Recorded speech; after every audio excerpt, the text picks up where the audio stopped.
স্বাগত জানাচ্ছি সারাদিন। আপনাদের সঙ্গে আছি আমি সুজন মেহেদি।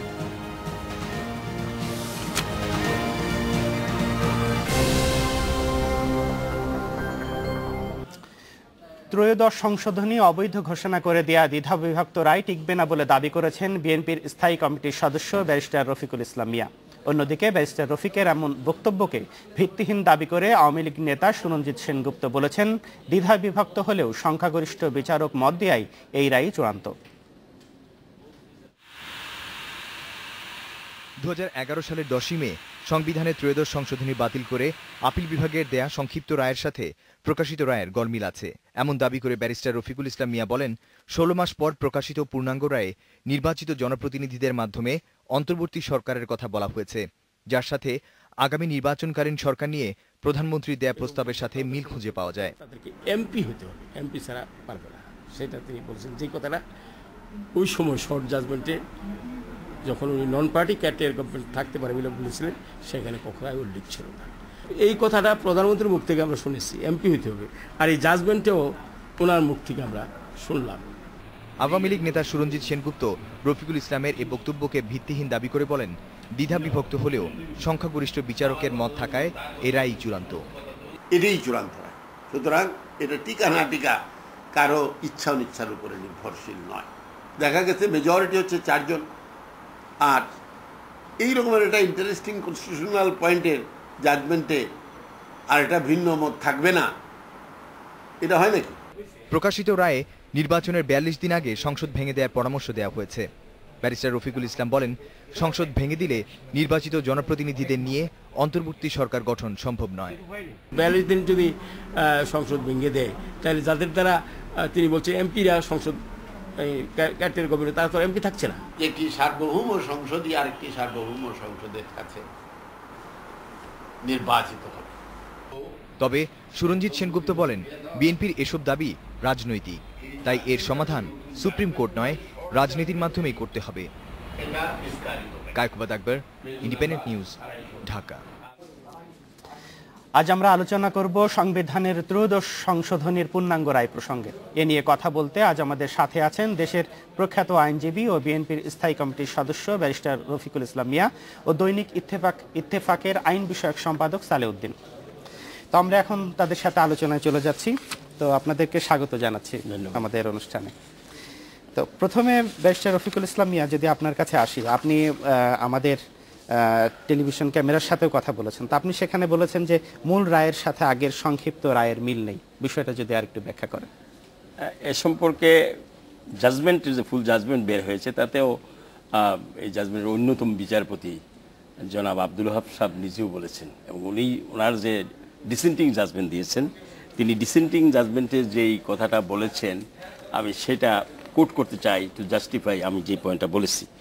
তো ইনি ওনার ডিসেন্ডিং জাজমেন্ট প্যারা 49 অফ দিস জাজমেন্ট তিনি বলেছেন, in the short order passed on 10/5/2011 allowing the appeal by majority view, it was observed the Parliament, however, in the meantime is at liberty to bring necessary amendment excluding the provision of making the former Chief Justices of Bangladesh or the judges of the appellate division as the head of the non-party caretaker government.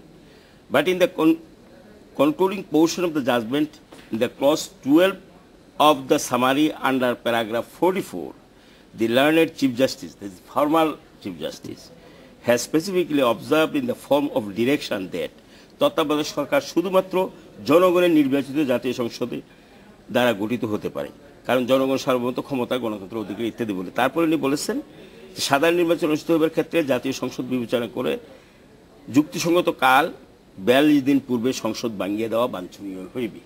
এবং এটা যদি বাঞ্ছনীয় হয়, উনি প্রথমবার বললেন যারা সংসদের সদস্য তাদেরকে দিয়ে করবেন। আবার এখানে আসলে বললেন যে ইট ইজ ডিজায়ারেবল 42 ডেজের আগে নির্বাচনে ভেঙে দেবেন। তো ভেঙে দেওয়ার পরে তো তারা সংসদ থাকছেন না। আর মূল শর্ট জাজমেন্ট তিনি যেটা দিচ্ছিলেন, সেখানে তিনি বলেছিলেন যে 10th and 11th parliament election under doctrine of necessity, এবং কতগুলি রোমান শব্দ তিনি ব্যবহার করেছিলেন, যে doctrine of necessity knows no law, এবং এটার কোনো বাউন্ড নাই, প্রয়োজনে হাতেরই সেটা করা যেতে পারে, এবং দশম একাদশ।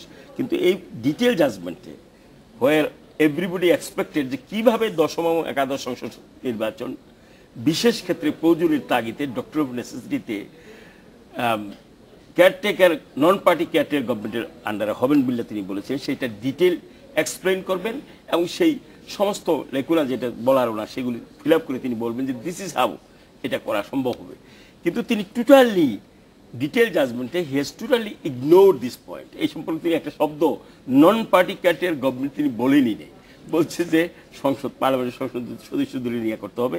মানে ওনার যে শর্ট জাজমেন্ট সেটা থেকে তিনি দূরে সরে আসছে। এবং এই সম্পর্কে অতীতেও কি এরকম কোনো নজির আছে? আমার নলেজ অ্যাবসলিউটলি নেই। বলেছেন যেটা মানে যেই জাস্টিস ওয়াহাব সাহেব বলছেন, these are not in conformity with the short order. Short অর্ডারের সঙ্গে কনফর্মিটি থাকাটাই স্বাভাবিক। শর্ট অর্ডারতে ডিফার করেছে, this is not known to anybody possibly. এবং আমাদের দেশে না, অন্য দেশেও শর্ট জাজমেন্ট যদি এইভাবে উচ্চারণ করা হয়, সেটা থেকে ডেভিয়েট করে শর্ট জাজমেন্ট থেকে কনফর্মিটি না রেখে অন্যদিকে চলে যাওয়া, সেটার রেওয়াজ রীতি আছে বলে আমার জানা নেই। আর সবচেয়ে বড় প্রশ্ন হলো যে এই জাজমেন্টটা দেওয়ার 16 মাস পরে গত পরশুদিন ফরমার চিফ জাস্টিস, যিনি প্রিন্সিপাল জাজমেন্টটার মূল বক্তব্য দিয়েছেন, তিনি এটা সাইন করেছেন। স্যার, এই প্রসঙ্গে আমি আসবো। আমি একটু সালেউদ্দিন সাহেবের কাছে আসতে চাই যে আসলে পূর্ণাঙ্গ রায় পাওয়ার পরে অনেকের আশা ছিল, এদিকে আমরা তাকিয়েছিলাম দীর্ঘ সময় ধরে। তো পূর্ণাঙ্গ রায় পাওয়ার পরে কি আসলে সমস্যার সমাধান হলো, নাকি আরো বেশি আলোচনার সুযোগ তৈরি হলো, বা অনেকে বলছেন বিতর্কের সুযোগ তৈরি হলো? না, দেখেন, আমাদের দেশে যে রাজনৈতিক সংস্কৃতি এবং যে সন্দেহ এবং অবিশ্বাস, তত্ত্বাবধায়ক সরকার আসলো কেন? মূলত সন্দেহ এবং অবিশ্বাস থেকে। সন্দেহ অবিশ্বাস তো এখনো দূর হয় নাই। আর ব্যারিস্টার রফিকুল ইসলাম মিয়া, আমার শ্রদ্ধাভাজন, উনি বিএনপির জাতীয় স্থায়ী কমিটির একজন সদস্য, তিনি নিজেই তো এই রায়টাকে এখন এক ধরনের এই রায়টার সমালোচনা করছেন। তাহলে আমি মনে করি যে সমালোচনা এই রায়ের মধ্যে দিয়ে বন্ধ হবে না। সমালোচনা যদিও একটি কয়েকজন শীর্ষ আইনজীবী একটা আহ্বান জানিয়েছেন যে এই রায়টাকে মেনে নিয়ে জাতীয় স্বার্থে এখন নির্বাচন কমিশনকে শক্তিশালী করে আর অন্যান্য নির্বাচনী আইন বিধির কানুনের সংস্কার করে আগামী নির্বাচন করা যায় কিনা, এরকম আহ্বানও আসছে। কিন্তু আমার মনে হয় না যে প্রধান বিরোধী দল বিএনপি এইটা মানবে, কারণ তাদের কাছে মনে হচ্ছে যে দলীয় সরকারের অধীনে সুষ্ঠু নির্বাচন হবে না, এটা তারা বিশ্বাস করে। যে তারা মনে করে যে প্রধানমন্ত্রী শেখ হাসিনার অধীনে যে নির্বাচন হবে, সেই নির্বাচনে তিনি কোনোদিন হারতে চাইবেন না। সেই সন্দেহটা যতদিন না পর্যন্ত দূর হবে, ততদিন পর্যন্ত এই বিতর্কের অবসান হবে না। এখানে কি পূর্ণাঙ্গ রায়ে যে জিনিসগুলো মানুষের চাওয়া ছিল, যে নির্বাচনকালীন সরকার কি হবে, দশম এবং একাদশ সংসদ নির্বাচন কি হবে, প্রধান উপদেষ্টা হিসেবে যিনি দায়িত্ব পালন করার কথা ছিল তার সম্পর্কে কিছু বলা ছিল যে তিনি যেন না হন, সেই বিষয়গুলো কি পূর্ণাঙ্গ রায়ে পরিষ্কার হয়েছে? না, দেখুন, এই মামলাটা শুধু ছিল ত্রয়োদশ সংশোধনীর বৈধতাকে চ্যালেঞ্জ করে একটা মামলা। এই রায়টা মূলত সেই দিকেই যাওয়ার কথা ছিল এবং সেই দিকেই গিয়েছে, একটি বিষয় ছাড়া। একটি বিষয় হচ্ছে, আপনি জানেন যে 111 একটি অবৈধ শাসন আমাদের দেশে, অবৈধ শাসন। কারণ এটা সংবিধানের, আমি এটা এই জন্য বলবো যে তত্ত্বাবধায়ক সরকারটি হয়েছিল তখন এটাই ইয়াজউদ্দিন সাহেব, মানে বিএনপির নির্বাচিত রাষ্ট্রপতি, যে তত্ত্বাবধায়ক সরকারটি করেছিলেন সেটি ছিল সংবিধান পরিপন্থী একটি তত্ত্বাবধায়ক সরকার। যে কারণে আজকে বিএনপিকে সেই সময় একটি বিরাট মাসুল তাদেরকে দিতে হয়েছে, তাদেরকে অনেক নির্যাতনের শিকার হইতেছে এবং তারা আজকে তাদেরকে যে ভয়াবহ বিপর্যয় সবাই বলতেছে, তার ইয়েটাই হচ্ছে যে তত্ত্বাবধায়ক সরকারকে সঠিকভাবে সেদিন বিএনপি গঠন করতে দেয় নাই। কেন দেয় নাই? আজকে মূল সমস্যাটা কিন্তু সেই দিন থেকে উদ্ভব হয়েছে। আপনি জানেন যে প্রধান বিচারপতি কিয়াম হাসান সাহেব যখন অপারগতা প্রকাশ করলেন, তখন কিন্তু বাংলাদেশে আরও প্রধান বিচারপতি 3 জন জীবিত ছিলেন। বিচারপতি মোস্তফা কামাল ছিলেন, বিচারপতি মাহমুদ আলম ছিলেন, বিচারপতি এটিএম আফজাল ছিলেন, তারপরে অ্যাপিলেট ডিভিশনের অনেক বিচারপতি ছিলেন। সংবিধান বলে দিচ্ছে যে প্রধান বিচারপতি যদি তিনি না হন তাহলে আরও অনেকগুলো অপশন ছিল, সেই অপশনগুলো কিন্তু বিএনপির মনোনীত রাষ্ট্রপতি সেই দিন অমান্য করেছিলেন। মূল সংকটটা কিন্তু সেই দিন সেখান থেকেই আসছে। কিন্তু এই রায়টা নিয়ে যেটা আমি ওনার সঙ্গে একটা বিষয়ে একমত, যে সংক্ষিপ্ত আদেশটা যা ছিল, রায়টা সংক্ষিপ্ত আদেশটাকে কেন্দ্র করে এইটার পক্ষেই যুক্তি তর্ক এবং বিভিন্ন উদাহরণ, বিভিন্ন দেশের রায় এবং এমিকাস কিউরিদের বক্তব্য দিয়ে উনি রায়টাকে নিষ্পত্তি করবেন। কিন্তু কৌশলে এই রায়ের একটা অংশ বদলে দেওয়া হয়েছে, মূল স্পিডটাকে নষ্ট করে দেওয়া হয়েছে। কি তখন বলেছিলেন যে তত্ত্বাবধায়ক সরকার 2 মেয়াদের জন্য হবে, দেশের শান্তি শৃঙ্খলা এবং জনস্বার্থ বিবেচনায় শুধুমাত্র অ্যাপিল বিচারকদের বাদ দিতে বলছিলেন। তার মানে বিচারকদের বাদ দিলে সংসদ সদস্যদের মধ্য থেকে হইতে পারে, সংসদ সদস্যদের বাইরে সমাজের আস্থাভাজন ব্যক্তিদের দিয়ে হতে পারে। কিন্তু যে রায়টা আমরা এখন হাতে পেলাম তাতে ওটা এই পদ বন্ধ করে দেওয়া হয়েছে। পদ বন্ধ করে দিয়ে বলা হয়েছে না, শুধুমাত্র নির্বাচিত সংসদ সদস্যদের দ্বারাই এই সরকার গঠন করতে হবে। আপনি দেখেন তত্ত্বাবধায়ক সরকার তো একটি সাংবিধানিক ব্যবস্থা হিসাবে আসছিল 96 সালে, কিন্তু 2091 সালে কিন্তু তত্ত্বাবধায়ক সরকার গঠিত হয়েছে অন্তর্বর্তীকালীন সরকারের নামে। ওই সরকারও কিন্তু রাজনৈতিক দলগুলোর ঐক্যমতের মাধ্যমে হয়েছিল। শাহাবুদ্দিন সাহেব একজন অনির্বাচিত ব্যক্তি ছিলেন এবং শাহাবুদ্দিন সাহেবের অধীনে যেসব উপদেষ্টা ছিলেন তারাও অনির্বাচিত ছিলেন এবং সংবিধানে তত্ত্বাবধায়ক সরকারের বিধানও ছিল না, কিন্তু রাজনৈতিক একটা ঐক্যমতের মাধ্যমে একটি অন্তর্বর্তীকালীন সরকার হয়েছিল। তা আপনি যে প্রশ্নটি আপনি আমাকে প্রথমে করেছেন যে বিতর্কের অবসান হবে কিনা, আমি মনে করি যে এই ইস্যুতে একটা রাজনৈতিক ঐক্যমত দরকার এবং এই ঐক্যমতের মাধ্যমে কীভাবে আগামী নির্বাচনটাকে সুষ্ঠু এবং নিরপেক্ষ করা যায় এবং সন্দেহ বিশ্বাস দূর করে আগামী নির্বাচনটাকে মানে কিভাবে করা যায়, আজকে যে এটা নিয়ে যে আমাদের যে অশান্তি সেই অশান্তিগুলো কীভাবে দূর করা যায় সেই বিষয়ে রাজনৈতিক দলগুলোই, কারণ বলটা এখন রাজনৈতিক দলগুলোর কোটি, তারাই এটার সমাধান বের করবে।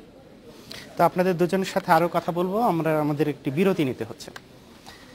এবার নিচ্ছি একটা বিরতি, ফিরে এসে আবারও ফিরবো আলোচনায়, আমাদের সাথেই থাকুন।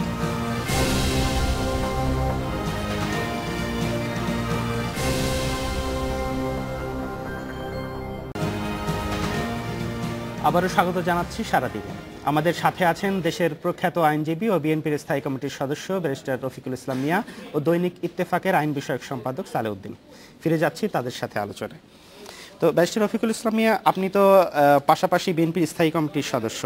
তো বিএনপি তো তত্ত্বাবধায়ক সরকার নিয়ে এক দফার দাবিতে আন্দোলন করছে, তো এখন কি আর তত্ত্বাবধায়ক সরকারের ফিরে আসার কোনো সুযোগ আছে?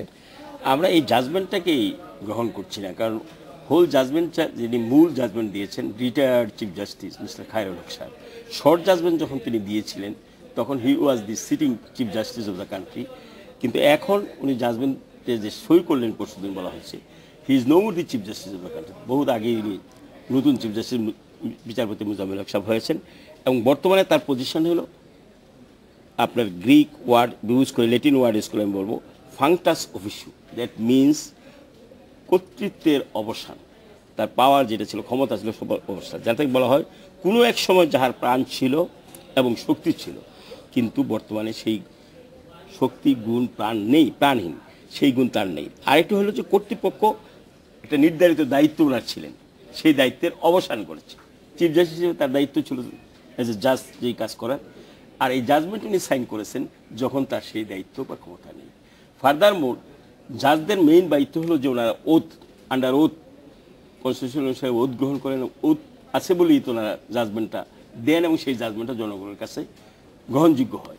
যখন উনি জাজমেন্ট দিলেন তিনি তো আর আন্ডার ওথে নাই, শর্ট জাজমেন্টের সময় তিনি ছিলেন এবং শর্ট জাজমেন্টটা খুব কেয়ারফুলি বা কানিংলি বলতে সুকৌশলে তিনি শর্ট জাজমেন্টটাকে অ্যাভয়েড করলেন যে 10th and 11th parliament election may take place under non party caretaker government provided former chief justice এবং অ্যাপিলেট ডিভিশন জাজদেরকে বাদ দিয়ে আন্ডার ডক্ট্রিন অফ নেসেসিটি, যেটা তিনি অনেকগুলি রোমান শব্দ ব্যবহার করে তিনি বলেছিলেন, এটাকে টোটালি উনি এই জাজমেন্ট ডিটেল জাজমেন্ট থেকে বাদ দিলেন যখন ওনার আর ওথ নেই সেই অবস্থায়।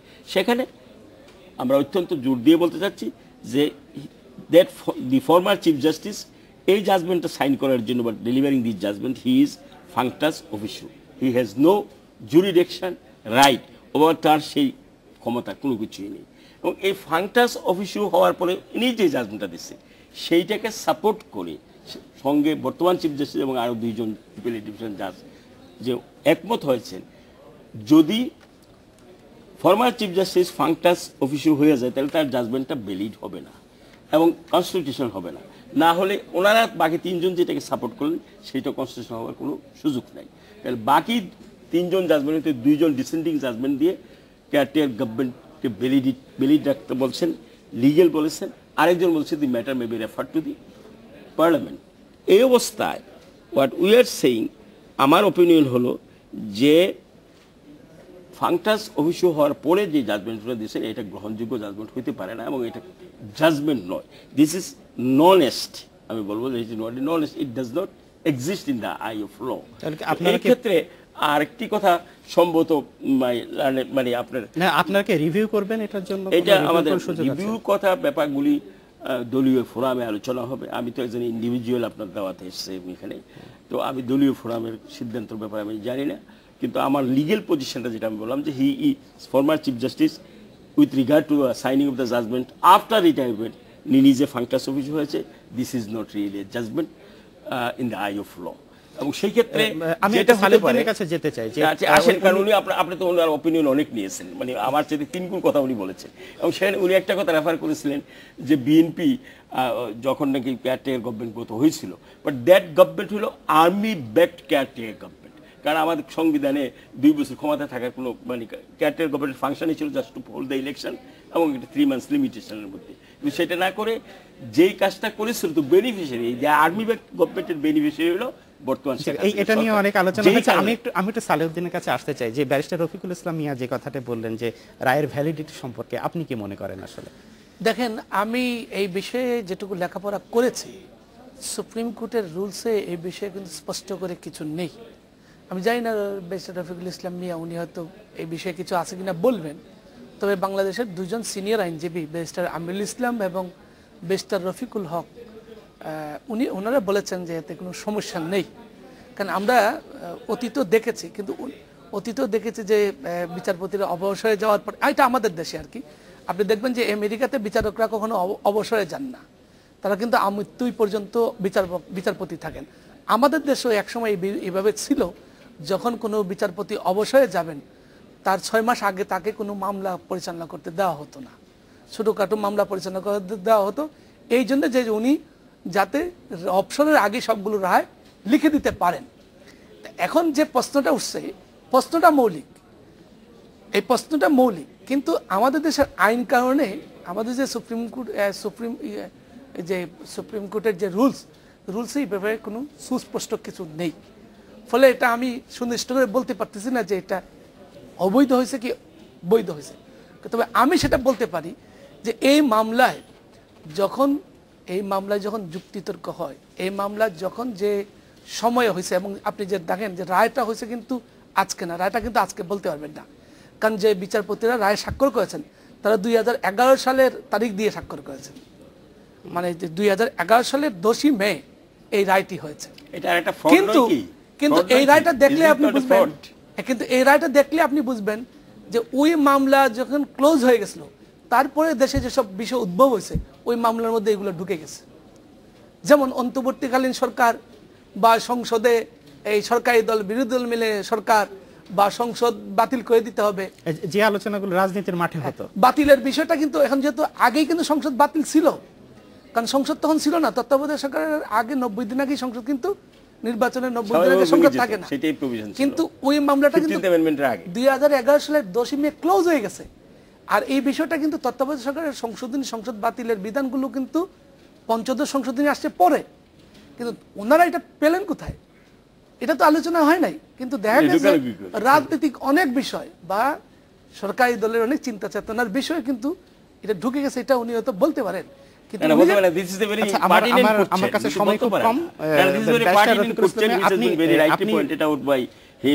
যে আপনার যেগুলি জাজমেন্টের বিষয়বস্তু ছিল না এবং সেই বিষয়বস্তুর বাইরে এই জাজমেন্টে ঢুকলেন, এখন সমাধানের পথ কি যদি বলেন খুব সংক্ষেপে? It's a fraud. এই যে যেটা পাসপোর্টে সেই সময় ছিল না, বিচার বস্তু ছিল না, পরে পলিটিক্যাল ডিসকাশনের মধ্যে এবং মাননীয় প্রধানমন্ত্রী যেইভাবে বক্তব্য দিয়েছেন তা শুট করে জাজমেন্টে ঢুকেছেন, ইট হ্যাজ বিন অ্যাবসলিউটলি, এটাকে আমি বলবো fraud upon the judgement, absolutely dishonesty fraud.